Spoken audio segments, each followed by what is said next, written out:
El próximo es la Cueva del Yeso de Baena, ejemplo de conservación y protección de José Antonio Moraluque.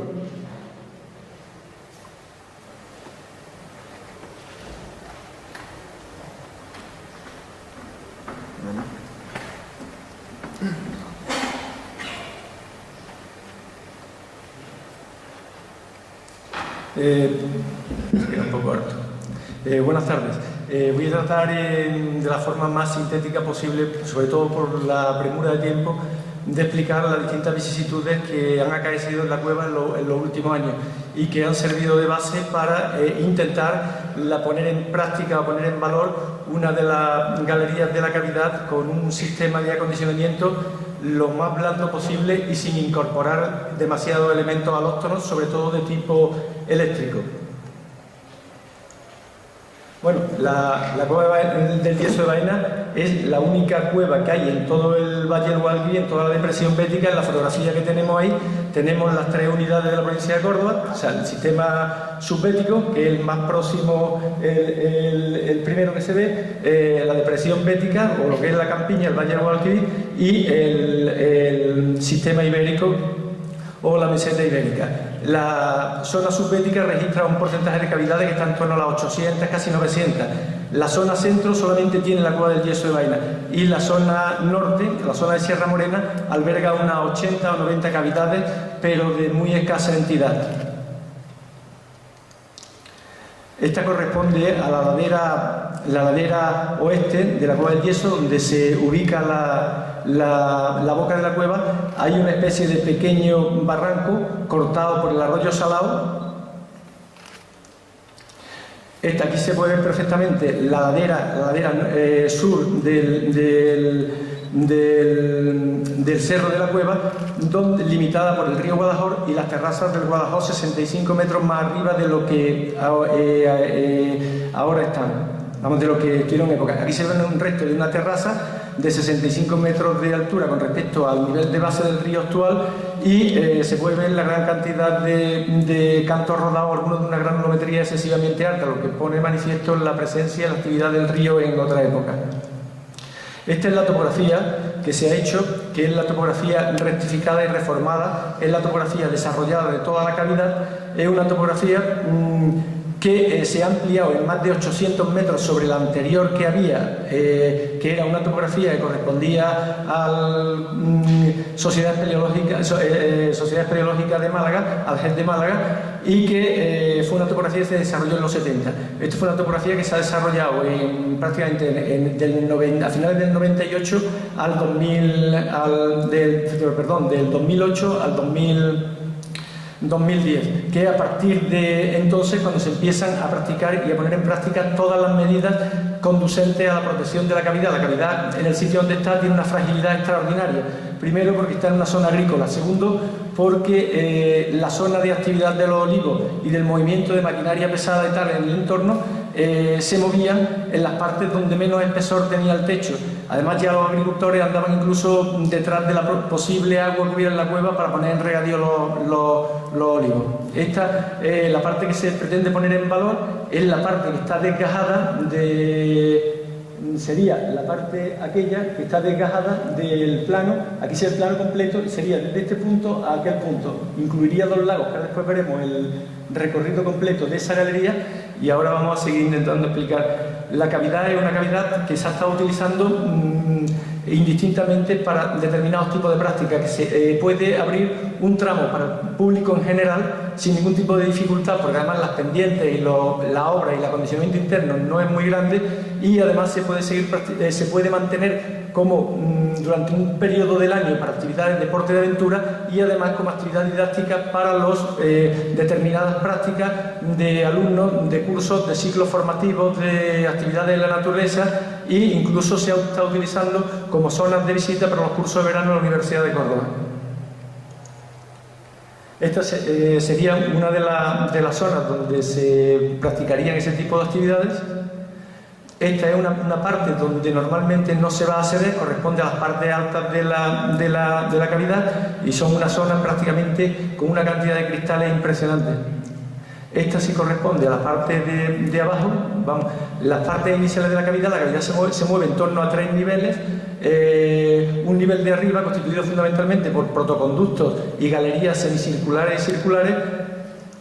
Un nivel medio que representa un nivel de laminadores con algunos meandros desfondados. Y un nivel bajo que es donde se establecen los niveles actuales de ocupación del agua, en torno a los 36-37 metros, que además corresponden con los niveles de base de circulación del río Guadalajara. Estas serían las partes no visitables. La cavidad es una cavidad que, para la entidad que tiene y lo grande que es, históricamente se conoce muy tarde. Se conoce la primera divulgación que hay sobre la cavidad, data del año 45 y es de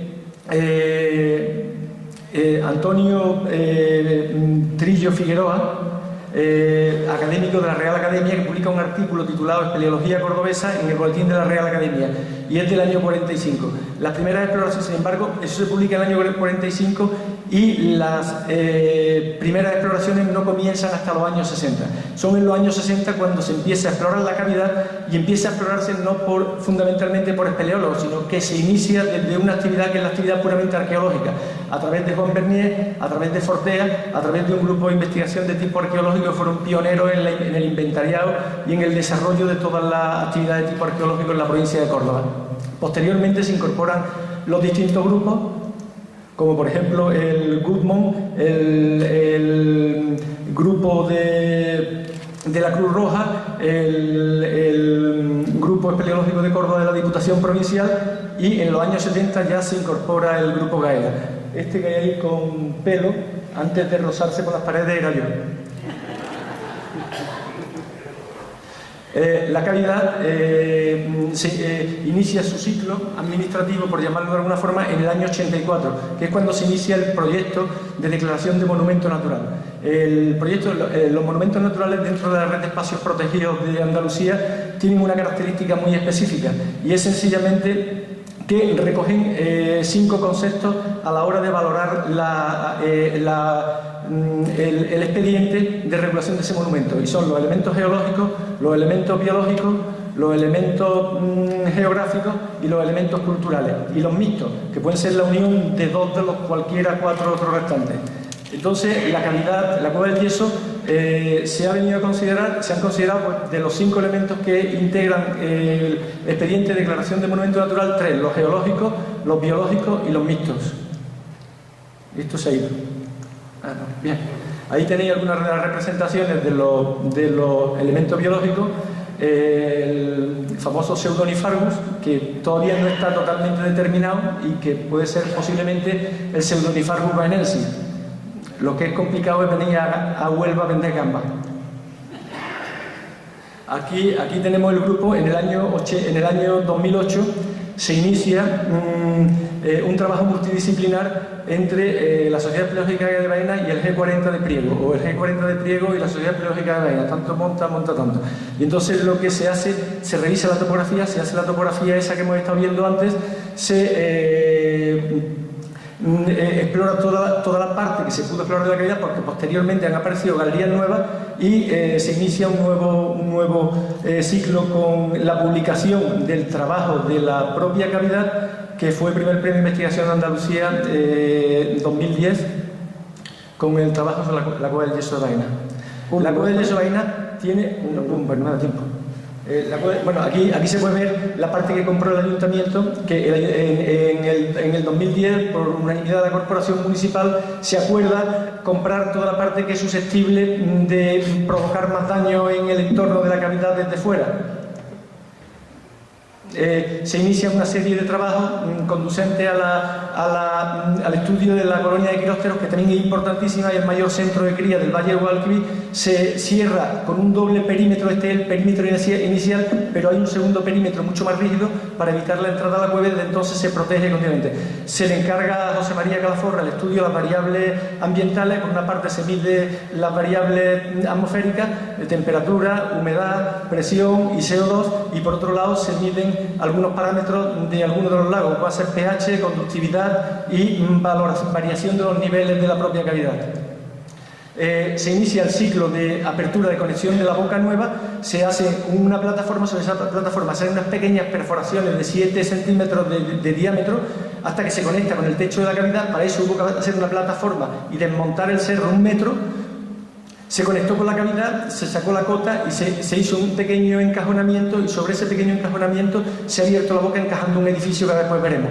Posteriormente, toda la tierra que se quitó de ahí se volvió a poner para evitar la rápida percolación del agua en caso de lluvia y demás, y para intentar frenar ese tipo de cuestiones.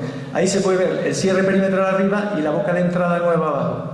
Ese es el edificio como queda encajado totalmente en el cerro. Ahora un recorrido muy rápido ya por las galerías visitables. La galería de la V, la que hemos visto antes, alguna zona de cristales, la galería de los cristales, el lago de Onifargus. Y esto es un caso curiosísimo. Hay un antes y un después en la cueva. Con esto termino. El antes era que la cueva estaba abierta a quien quisiera entrar. La cueva estaba llena de pintadas, habían vertido carburo en los lagos, era un auténtico desastre.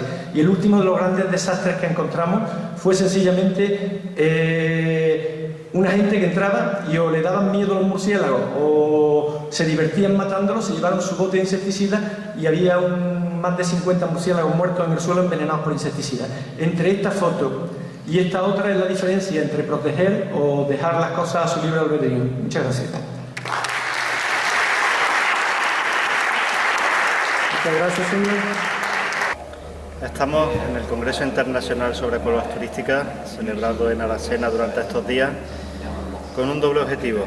Por una parte, dar a conocer la nueva apertura de la Cueva del Yeso entre aficionados y profesionales dedicados a la espeleología que tienen especial interés, que nos ayuden a potenciar y a difundir todas las posibilidades que tiene nuestra cueva. Y por otra parte, también para aprender de las cuevas que ya existen, para ponerla en valor, para conseguir una mayor difusión, para conseguir que realmente sea un atractivo a todos los visitantes, que tenga la posibilidad y la oportunidad de ser visitada por numerosas personas y que realmente sea un potencial y un desarrollo económico y turístico para nuestra zona. Realmente hemos quedado gratamente sorprendidos por la acogida que ha tenido nuestra exposición, pero a su vez por las diferentes posibilidades y oportunidades que hemos visto en las diferentes cuevas, como un atractivo muy potente en el desarrollo económico del territorio. Y prueba y ejemplo de ello es esta ciudad, Aracena, con 11.000 habitantes, que realmente tiene una cueva de un valor muy importante, pero que a su vez ha supuesto un cambio importantísimo. Celebran aquí los 100 años de conmemoración de la apertura de la cueva. Nosotros apenas llevamos 4 o 5 días con la cueva abierta, pero desde luego sí que estoy convencido que eso de cara al futuro va a suponer una enorme oportunidad para Baena, en cuanto a visitantes, en cuanto a aficionados, y un atractivo adicional que viene a complementar toda la oferta turística que realmente tiene Baena y sobre todo el futuro, la esperanza y la ilusión de nuestros vecinos y vecinas de Baena. Aquí lo que está produciendo una evaporación tremenda, fíjate. Vamos a ver la tensión superficial que tiene aquí el agua, mira. Eso no ha entendido que... Mira, fíjate, se queda en la uña, ¿lo ves? Sí. ¿Lo ves? Mira la concentración que tiene el agua, la concentración de sales que tiene el agua, de forma que la gota no fluye, se queda formada una burbuja en la uña, ¿lo ves? La concentración. Intenta hacerlo un agua del grifo, ahora cómo lo logras hacerlo, ¿lo ves? Sí, ahora la gente. Eso hay que limpiarlo todo, esos son todos cristales llenos de guano del cielo. ¿No he visto algunas cristalizaciones con restos de azufre? El amarillo puede ser azufre. Azufre, parece.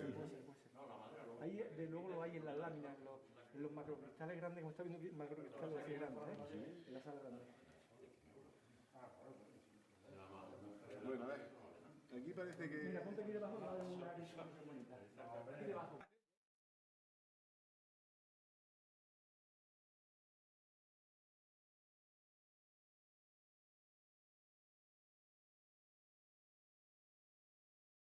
Esto habría que limpiarlo todo, entonces coger agua de los lagos, está sobresaturada de sulfato, y con ella un pulverizador pero limpiar todas las partes oscuras, de poner la gente las manos, está bien picado.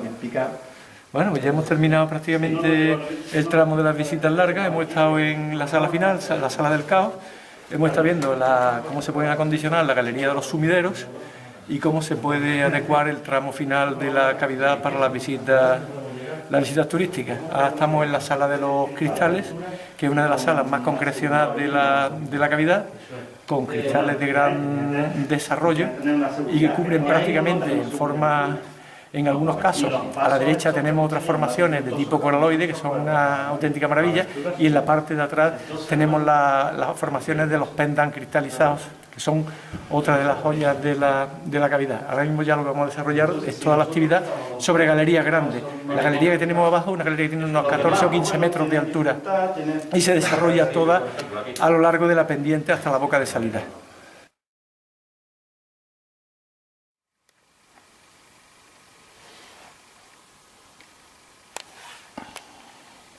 Miren cómo brillan los cristales, a veces le da la luz de forma que brillan.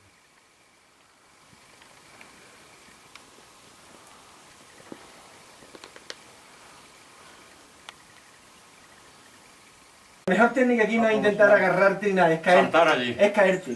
¿Vale? Entonces tú pones el pie aquí, ¿lo ves? Joder, tío. Es caerte. Te vas cayendo, así, ¡pum! ¡Pum! ¿Lo ves? Te vas cayendo.